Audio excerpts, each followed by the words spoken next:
8월 10일 월요일 아침이 되었습니다. 오늘 우리가 함께 묵상하고 하루를 시작할 말씀은 창세기 31장 17절부터 24절까지의 말씀입니다. 창세기 31장 17절부터 24절. 자, 17절과 18절 말씀 먼저 보겠습니다. 야곱이 일어나 자식들과 아내들을 낙타들에게 태우고 그 모은 바 모든 가축과 모든 소유물 곧 그가 밧단 아람에서 모은 가축을 이끌고 가나안 땅에 있는 그의 아버지 이삭에게로 가려 할세. 자, 이제 드디어 출발한 그런 모습이죠. 야곱은 두 아내도 이제 더 이상 이곳에서 살 필요가 없다 하는 말을 듣자 바로 이제 행동으로 옮기는 그런 장면입니다. 여기서 야곱이 일어났다 하는 여기 이 말은 바로 야곱이 하나님의 계시와 아내들의 동의의 힘을 얻어서 단호히 귀한 길에 오름을 강조한 그런 표현이라고 할 수 있겠죠. 이렇게 라헬과 레아 또한 자신의 아버지의 집을 떠나는 것이 하나님의 인도하심이라는 것을 믿었다는 거예요.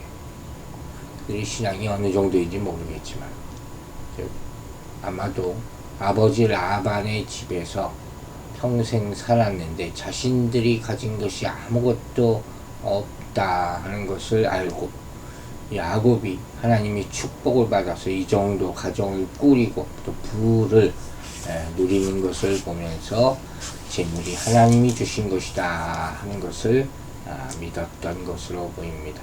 그리고 이렇게 야곱은 자식들과 아내들과 모든 소유를 이끌고 가나안 땅 아버지 이삭이 있는 곳을 향해 출발을 합니다. 그런데 이제 아내들을 호칭하는데 순서가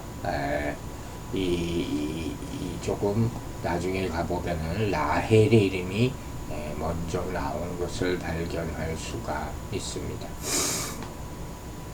그리고 또 자식들과 아내들, 자식들을 먼저 아내들 앞에 세우는 것도 볼 수가 있죠. 이와 같은 점에서 에서의 경우는 좀 다르다는 거죠. 에서는 아내들을 앞에 항상 명기하고 그 다음에 자식들을 언급했었거든요. 그런 차이점이 좀 나타나는 것을 볼 수가 있습니다. 이렇게 야곱이 떠나는 모습을 보면서 우리가 이 광경을 보며 얻어야 할 교훈이 있죠. 하나님이 함께 하시며 삶을 인도하신다는 확신입니다. 이 확신이 우리로 하여금 이 세상에서 하나님의 뜻에 순종하게 만드는 것이에요. 여러분, 세상은 우리가 현재 당하는 고난이나 미래에 닥칠 어려움을 과장하며 하나님이 함께 하심을 확신하지 못하게 만듭니다. 조금만 어려움이 생겨도 흔들리는 이유가 바로 여기 있습니다. 그러나 이때 진짜 참된 복이라는 것은 하나님께로부터 온 것이다 하는 것을 우리가 명심해야 합니다. 그리고 믿음으로 주를 따르기로 결단해야 한다는 것입니다. 이 세상이 약속하는 보호와 안전은 우리에게 보장된 것이 아니에요. 하나님이 주시는 약속을 위해서 오히려 버려야 하는 것입니다. 그걸 명심하시기 바랍니다. 이런 참된 안식, 평강, 영원한 평강을 바라보며 한 걸음 한 걸음 믿음으로 나아가는 여러분들 되시기를 주의 이름으로 축원합니다. 31장 19절 말씀 보겠습니다. 그때 라반이 양털을 깎으러 갔으므로 라헬은 그의 아버지의 드라빔을 도둑질하고, 자, 이렇게 떠나는데 또 아주 충격적인 장면이 나오죠. 그때 야곱이 이제 언제 출발을 했느냐. 이것도 참 중요한 거잖아요. 어떻게 여기 떠날 수가 있을까? 라반이 양털 깎으러 간 시간. 그때 출발했다. 몰래 출발했다는 거죠. 양털 깎으러 간 것은 사흘길 멀어진 곳이에요. 즉 묘목민에게 양털을 깎는 일은 여러 날 걸리는 큰 행사거든요. 그 친구들을 초청하기도 하고 잔치를 베풀기도 하는 그런 날이란 말이에요. 따라서 야곱은 자신들에 대한 감시의 눈길이 늦추어진 이 시기를 바로 이런 여기서 탈출하는 행동 계시로 잡은 것으로 볼 수 있는 것입니다. 그런데 이때 이 라헬이 라반의 드라빔, 우상이죠. 그들이 가지고 있던 우상이에요. 이걸 훔쳐요. 왜 그랬을까요? 후에 라반은 야곱이 자신을 속이고 떠났다는 것 때문에 야곱을 비난합니다. 누가 누굴 속였는지 모르겠지만 어쨌든. 근데 지금 라헬이 아버지의 우상을 훔쳐가지고 속이고 떠나요. 창세기를 보면 여러 번 라헬과 야곱을 서로 닮은 존재로 부부가 닮았어요. 속이는 걸로 닮았다는 거죠. 유사한 행동을 하는 그런 사람들로 보여줍니다. 그래서 어떤 사람은 라헬을 여자 야곱이라 이렇게 표현하는 사람도 있어요. 그녀를 보면 참 그런 면들이 있어요. 자신의 형제 레아를 질투하죠. 애를 계속 가지니까. 또 경쟁해서 다투는 모습을 보이죠. 또 이 레아의 것을 빼앗으려 하는 그런 모습을 보여요. 야곱의 모습과 똑같아요. 그리고 최종적으로 아버지의 것을 훔치는 그런 모습을 보여준다는 거예요. 사실 시간이 지나면서 세월이 지나면서 야곱은 점점 나아지는 것 같은데, 근데 반대로 라헬은 점점 속이는 게 강도가 세가는 것 같은 그런 모습을 보여줍니다. 라헬이 왜 아버지의 드라빔을 가져왔을까요? 라헬은 야곱의 하나님을 진정한 아버지로, 영원한 아버지로 섬기겠다고 결심하지 않았습니까? 근데 그 결심이 온전하지 않았던 것 같아요. 우상을 왜 가져옵니까? 이 드라빔이 뭔지 아세요? 이 드라빔이라는 것은 편안히 살다라는 뜻을 가지고 있는 신탁행위와 관련된 가족 수호신이에요. 남자 모양을 한 작은 잎산이에요. 서 있는 거.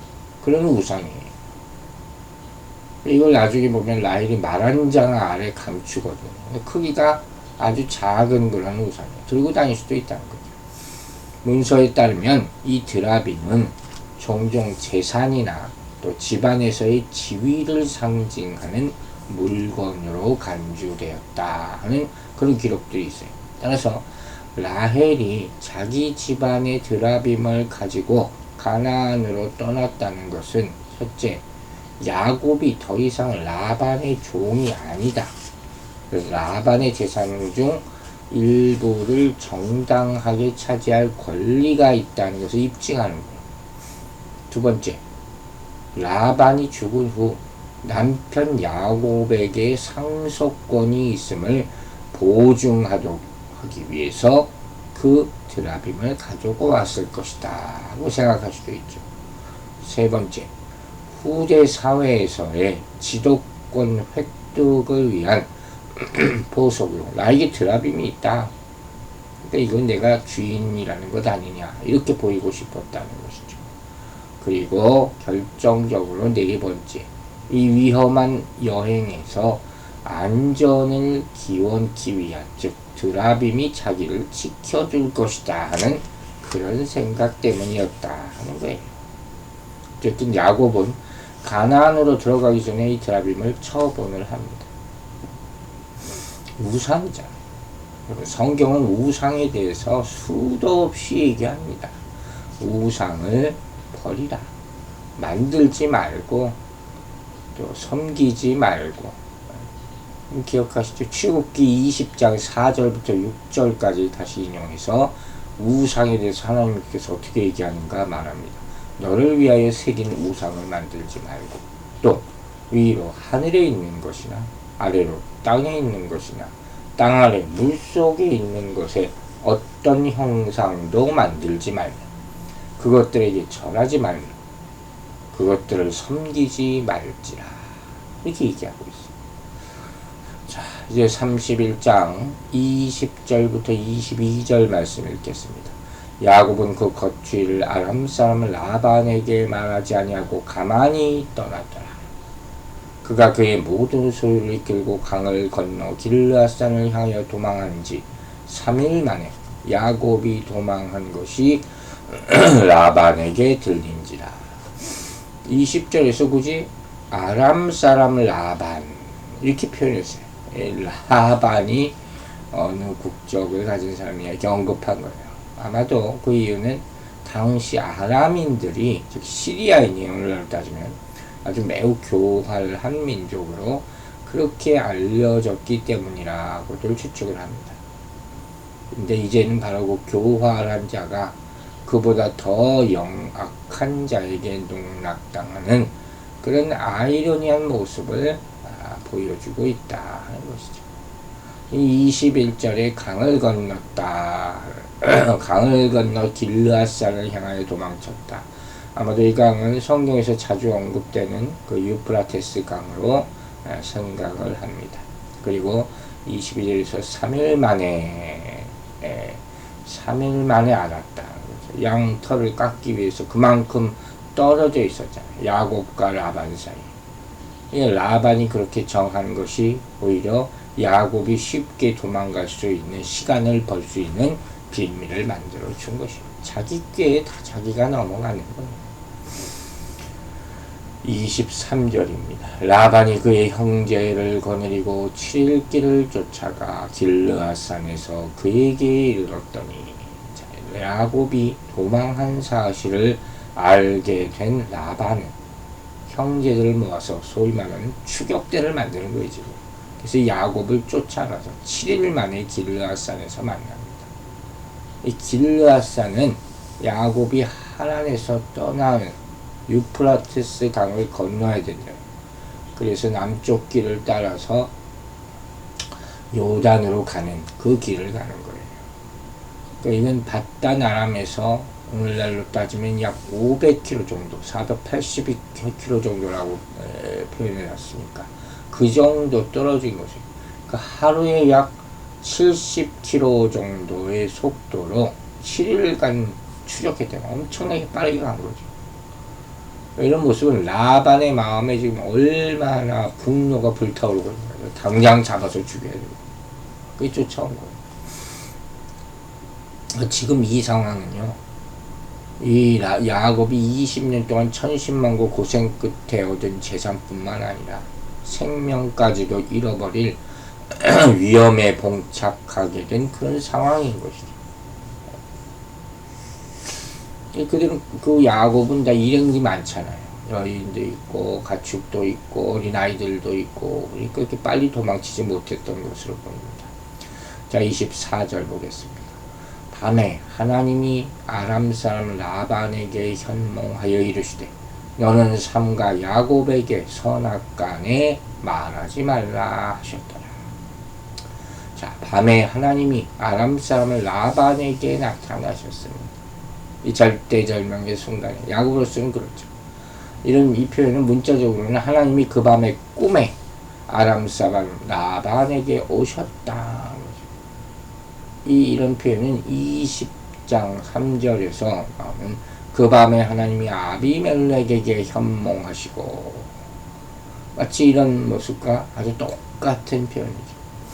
하나님은 아비멜렉에게 왜 나타나셨습니까? 잘못과 문제 해결 방법을 사라에 관해서 그런 얘기를 말씀하실 수 있죠.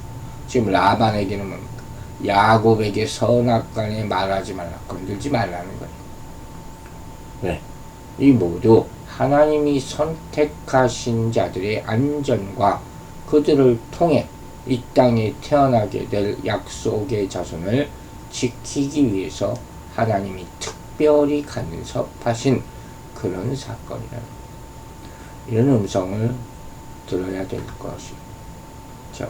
선악간에 말한다는 표현은 라반이 야곱에게 선을 행하거나 악을 행할 수 있는데 그러지 말라는 게, 아무것도 하지 말라. 라반이 그런 힘을 지금 가지고 있잖아요. 그러나 이게 안 돼요. 왜? 야곱에게는 라반을 훨씬 능가하는 하나님이 계시지 않습니까? 아브라함이 사라를 빼앗길 위험에 처했을 때는 그것도 아브라함이 잘못한 거죠, 사실. 그 바로의 권세를 무너뜨리는 하나님이 그와 함께 계셨다. 12장에서 보지 않았습니까? 또 이삭이 위험에 처했을 때도 하나님이 블레셋 왕 아비멜렉을 막아주시지 않습니까? 하나님의 야곱 사랑이 참 각별하다는 것을 볼 수가 있습니다. 성경에 이런 장면이 여러 개 있어요. 하나님이 택한 사람을 보호하시는 거죠. 지금까지 보면 라반의 술수는 야곱을 뛰어넘는 것 같아요. 그죠? 이 특정 관계, 또 경제 수단, 이런 것을 최대한 이용하면서 야곱을 어르고, 달래고, 강압하고, 유인하고, 야곱을 오히려 밀려요. 그러나, 또 그래서 야곱은 도망칠 수밖에 없는 거죠. 그런 야곱이 살아남고 이길 수 있다면 그것은 오직 하나님이 그의 편이 되주시기 때문입니다. 영원토록 동일하신 하나님께서는 지금도 동일한 방법으로 일하십니다. 하나님은 이렇게 하나님의 택한 백성을 보호하신다 하는 사실을 잊지 마시기 바랍니다. 라반에게 꿈에 나타나셔서 너는 야곱에게 따지지 말라 이렇게 하지 않습니다. 잠언 16장 7절에 사람의 행위가 하나님을 기쁘시게 하면 원수라도 그와 더불어 화목하게 한다는 말씀도 있어요. 자, 세상은 이런 세력과 힘과 자원 이런 것으로 승리를 예측한데 그것만으로 설명할 수 없는 일들이 세상에 생깁니다. 역사에 나타나고 있죠. 결국 우리가 잡아야 할 것은 하나님의 뜻과 은혜, 보호하심이라는 것입니다. 오늘 이 아침에 그 뜻을 묻고 보호하심과 인도하심을 다시 한번 간절히 구하는 그런 모습이 되시기를 주의 이름으로 축원합니다. 기도하겠습니다. 아버지, 야곱이 도망치는 장면 가운데서 하나님의 뜻을 발견합니다. 우리 인생이 어려움에 빠져요. 정말 어찌할 바를 모를 때가 생길 때 하나님의 간섭하심이 있기를 바랍니다. 하나님의 손길이 있고 하나님의 인도하심이 있지 않으면 어찌 우리 마음대로 이리저리 갈 수가 있겠습니까? 주님, 우리 인생을 도와주시옵소서. 우리 성도들을 지켜 보호하여 주시고 인도하여 주시고 이 교회를 주님께서 세워주시고 이끌어 주시옵소서. 이 한 주간도 주의 성령님께서 우리와 함께 하심을 믿사오며 예수 그리스도의 이름으로 기도했습니다. 아멘.